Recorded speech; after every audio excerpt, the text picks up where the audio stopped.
Olá, sejam muito bem-vindos, eu sou a Lucy Diamond e você tá aqui no canal Dopamina Nerd. Ontem a gente teve a estreia do 8º episódio de WandaVision e oficialmente a gente só tem mais um episódio, que é o 9º.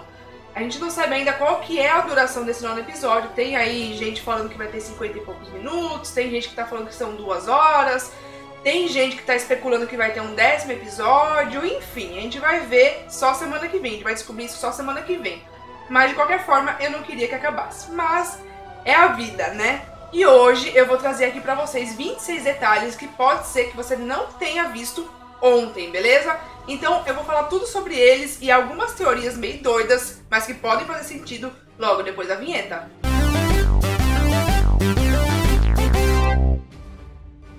Se você ainda não é inscrito no canal, vem se inscrever.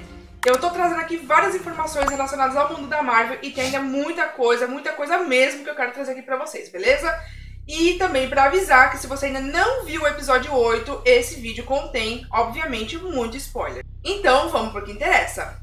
A gente sabe que a Marvel, ela coloca muita, mas muita atenção mesmo nos detalhes. E aqui no episódio 8 não foi diferente, a gente teve muita coisa interessante que eu quero passar pra vocês. Primeiro de tudo é que a Marvel, então, ela acabou trocando a sua intro e trocou o seu vermelho tradicional por um roxo, porque ela ia já começar contando a história da Agatha Harkness. Já que nessa cena a gente vê a Agatha conversando com um coelho. Seria então talvez uma dica da Marvel falando que, olha, esse coelho aqui não é só um bichinho de estimação da Agatha?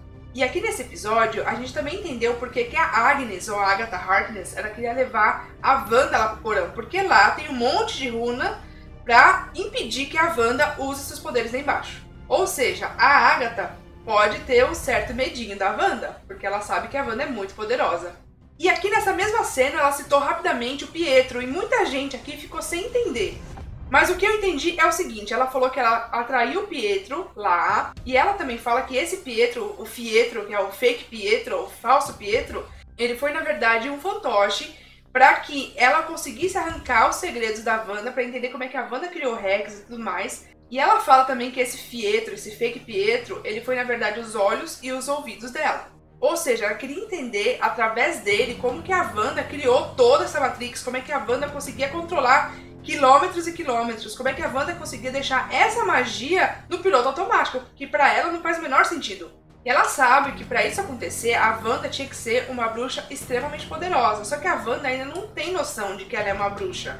A Wanda sabe que ela tem poderes, ponto final, mas ela não sabe que ela é uma bruxa, já a Agatha sabe disso. E nessa cena aqui, a gente tem a Agatha Harkness falando pela primeiríssima vez sobre transmutação.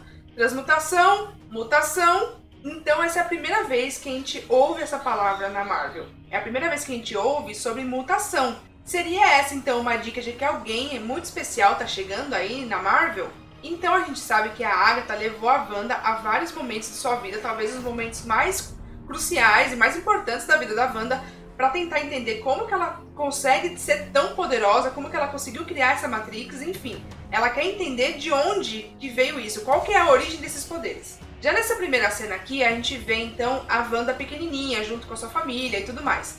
E dentro dessa maleta aqui, a gente vê vários DVDs com várias séries, que são as séries favoritas dela. Então são as séries que ela assistia desde que ela era criança. São as séries que ela assistia para poder escapar daquele mundo cruel que ela estava vivendo. E foram exatamente nessas séries aqui que ela se baseou para criar todos aqueles anos 50, 60, 70, 80 e tudo mais dentro da Matrix, dentro do Rex. E aqui nessa cena também, a gente vê que ela conseguiu impedir que a bomba produzida pelas indústrias Stark explodisse. Então, muito provavelmente, a Wanda já nasceu com os seus poderes, diferentemente do seu irmão. E a joia da mente, ela só amplificou esses poderes. Agora, vamos pensar numa teoria bem interessante. Também meio maluca. Vamos ver se vocês concordam comigo.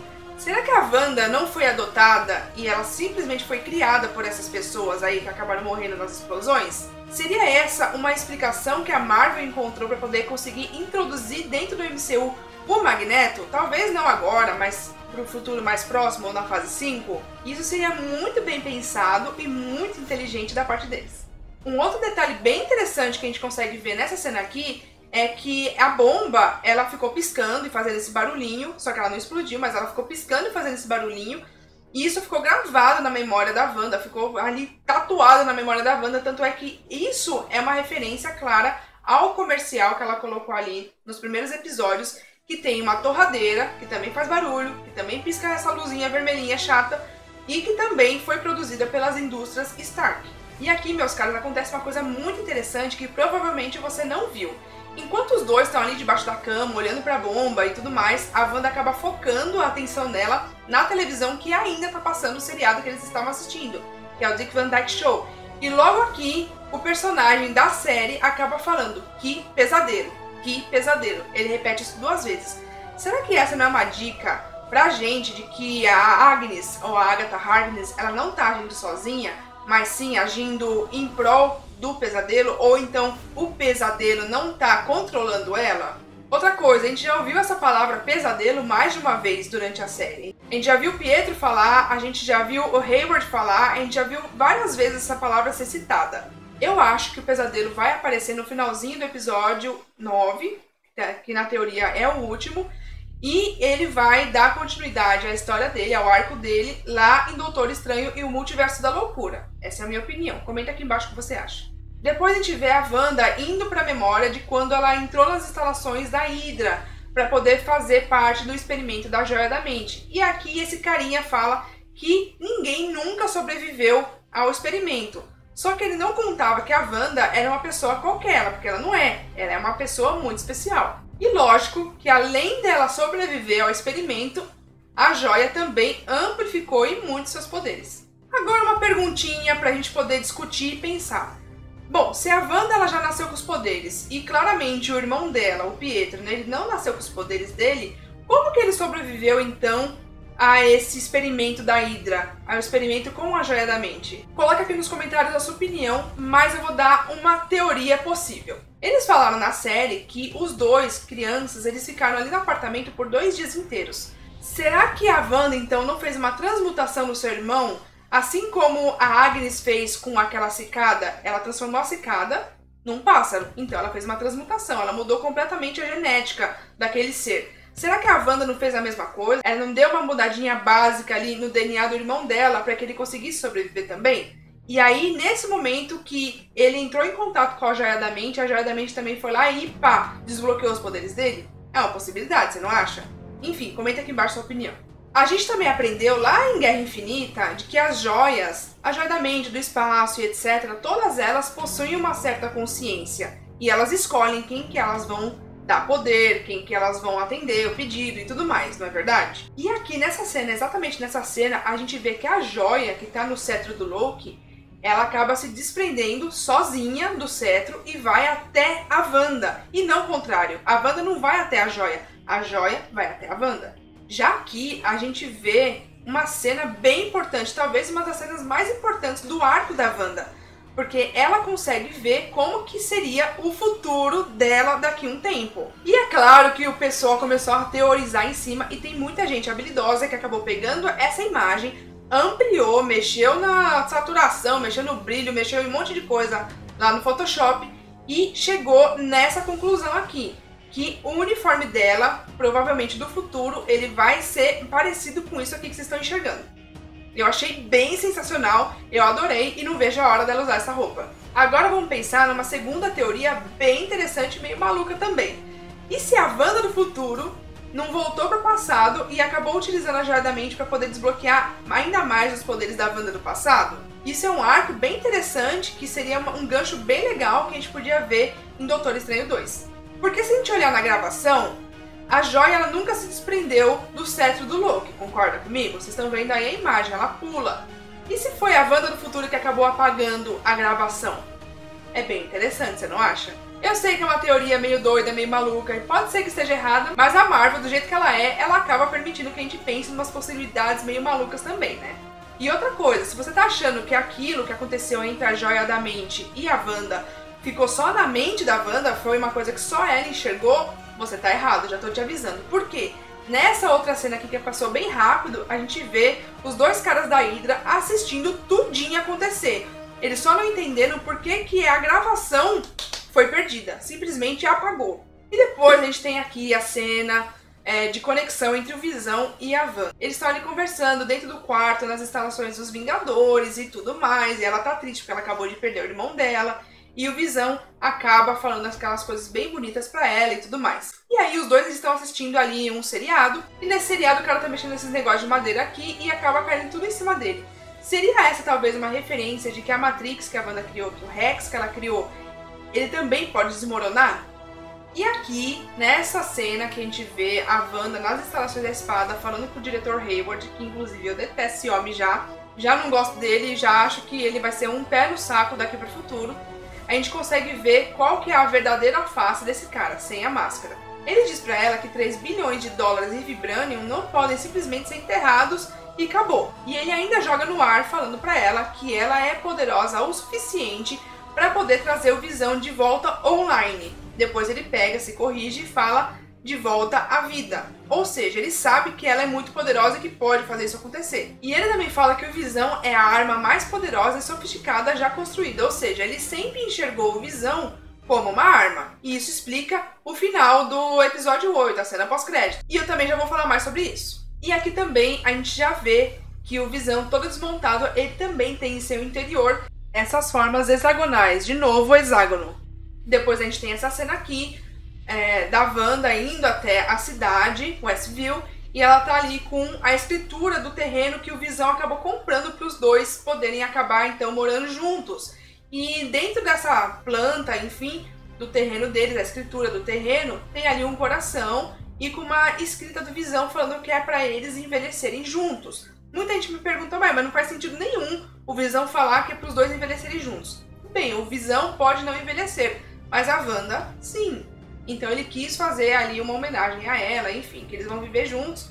E aí ela acaba ficando muito chateada, com muita dor, porque, pensa, ela já perdeu todo mundo. Então ela acaba criando o Rex. E ela constrói isso tudo em forma quadrada, pelo menos no hexágono dessa vez. Outra coisa, aqui nessa cena aqui, ela cria o Visão literalmente do ar. Ela cria do nada, ela cria do lugar nenhum. Ela simplesmente cria o Visão e pronto, deu vida. Então a gente consegue ver aqui que a Wanda é extremamente poderosa. Mas aqui tem uma outra teoria bem maluca que eu também quero falar com vocês. E se lá atrás, quando a Wanda ela foi fazer o experimento lá na Hydra, a Joia da Mente, a gente viu que a Joia da Mente se aproximou dela e não o contrário. E se a Joia da Mente colocou como se fosse um backup, como se fosse um arquivo guardado dela mesma dentro da Wanda? Porque ela sabia que no futuro talvez ela seria destruída. A gente já sabe que as joias, elas possuem uma consciência.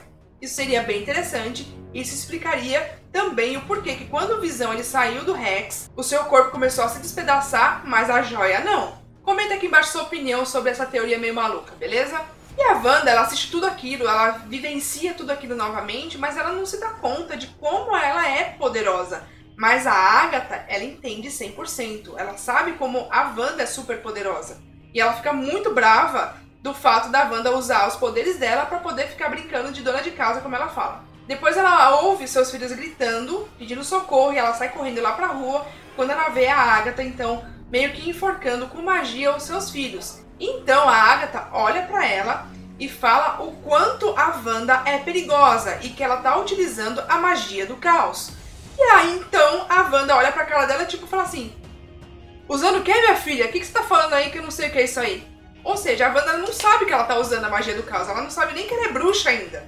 Ela nunca foi chamada de bruxa até o momento por ninguém. A primeira pessoa que chamou ela de bruxa foi a própria Agatha, que é uma bruxa. Então ela sabe do que ela tá falando. E aí, obviamente, a gente tem essa cena icônica, que já entrou pra história do cinema, da Agatha chamando a Wanda de Feiticeira Escarlate pela primeira vez.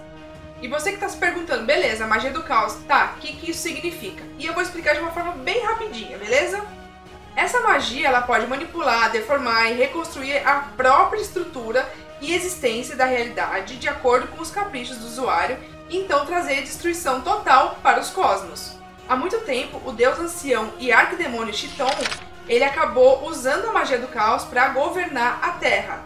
Mais tarde, então, o Chthon ele acabou sendo então selado lá no Monte Wundagore, que foi o local que a Wanda nasceu. E quando então a Wanda nasceu, e ali recém-nascida, ela então foi tocada pelo Chthon, que passou parte de seus poderes para a Wanda. Então, por esse motivo, por esse toque, a Wanda acabou então tendo uma fração dos poderes e conseguiu então controlar a magia do caos. Talvez eles tragam essa origem, ou então uma origem parecida para explicar melhor por que a Wanda consegue controlar essa magia do caos e talvez então introduzir o Magneto. Já então nas cenas pós-créditos a gente então tem o Visão Branco. E o Visão Branco ele foi chamado de Projeto Catarata. Catarata ela deixa a visão nossa, os nossos olhos, brancos. Então ficou bem interessante esse detalhe que a Marvel acabou colocando aí. Será que então a gente pode esperar no último episódio uma batalha épica entre Agatha Harkness versus Wanda e também Visão versus White Vision? Seria bem épico. Então esse foi o vídeo de hoje. Tem muita gente me perguntando sobre o White Vision. Eu vou fazer um vídeo separado sobre ele e eu vou postar ao longo dessa semana, beleza? Então é isso, muito obrigada por ter ficado comigo. Um beijo e até a próxima. Tchau!